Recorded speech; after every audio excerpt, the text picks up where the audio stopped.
Mayor's Wild West dreams. Dennis? Hi, Rick. Years ago in this country, the cry was, "Go West, young man."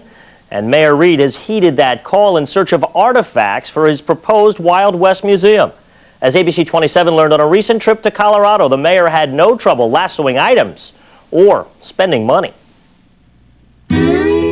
Colorado is 1,600 miles from Harrisburg, and in many ways, it's a world away. It was here in places like this that the West was won. It was here cowboy legends were born. And it's here that another legend is growing. Like wildfire across the prairie, word has spread of a mayor from the East. And yeah, he did purchase several items, and just the fact that, yeah, he was from Pennsylvania. We shipped them to the Harrisburg City Archives. So. Office of the mayor? Yeah. You know, I've met him probably 4 or 5 times, and he's a gentleman, and he's knowledgeable about what he's buying. Antique dealers throughout Colorado have put up a most wanted poster for Steve Reed as he rounds up artifacts for his Old West Museum. At Adobe Walls in Colorado Springs, Reed was especially interested in Navajo rugs. He bought a couple. Price tag, $12,000 each. From what he has bought from us, I mean, it's not just somebody coming in buying off the cuff. This guy really knows what he's doing. I was very impressed, and I'm 2 generations into this business. Yeah, we sold him a couple of pieces out of this Eldon case. Leisure's specialty is guns. Yeah, there's some World War II. And he's been shot by Reed's golden bullets on more than one occasion.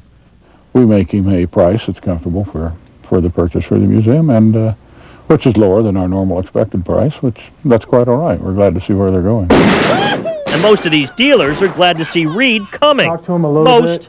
But not all. First, I didn't really want to sell them the signs because they're kind of a trademark here. David Henning runs a gift shop at Buffalo Bill's gravesite. Yeah, he says the mayor bought wooden signs painted by a Western artist. He made them an offer they couldn't refuse. We were offered money for it, and we said, fine, we'll go ahead and part with them. So. After selling, Henning learned the artist is no longer painting those signs. They're irreplaceable, and now more valuable than the $700 apiece the mayor paid for them. There's no question that which has been acquired for the Old West Museum is worth significantly more than what we paid for. But how do we know that? Even experts worry about forgeries. While he was here, and then went out for some good buffalo steaks later in the evening. Steve Friesen met Reed at the Buffalo Bill Museum. I don't know if he slipped up or not. I'm just saying it happens. It happens to the best museums. And, you know, some of the guys that are faking out there are very good at it. I tease people about we have rare beauties and worthless junk, and they have to know the difference. Well, the mayor knows the difference. A genuine Reed says his knowledge and his passion are his difference. If you're in doubt about the authenticity of an article, of an item, don't buy it, because your instinct is usually correct. That's a Most of the artifacts are in storage, some in the mayor's office.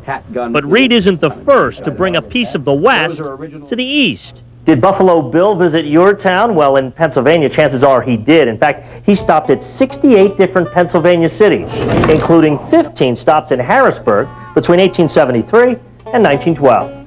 Yes, Buffalo Bill actually was very popular in Pennsylvania, and a number of different years went through Harrisburg, Reading, Lancaster, up to Allentown. It was a very popular show for the folks of your state. Not a bad investment. And Reed hopes the popularity of the West is still strong here. His popularity may be riding on it. Two very important points. First of all, nearly everyone I talked to said that they are sure that the value of what the mayor purchases is actually greater today than it was when he bought it. He seems to be a shrewd purchaser, and it is a good investment, in fact. Secondly, last night, when the Harrisburg City Council approved the loan of $125 million for the incinerator, they did add one little stipulation that none of that money could be used in the purchase of artifacts or items for any of the proposed museums. Rick and Alicia? Yeah, Reed does all this on his own, doesn't he? He does a lot of it. They say he is everybody I talked to said he is very, very knowledgeable. He knows what he's looking for, and he knows what price he should have to pay for what he's getting. Okay. Thank you, Dennis. All right. And we'll be right back.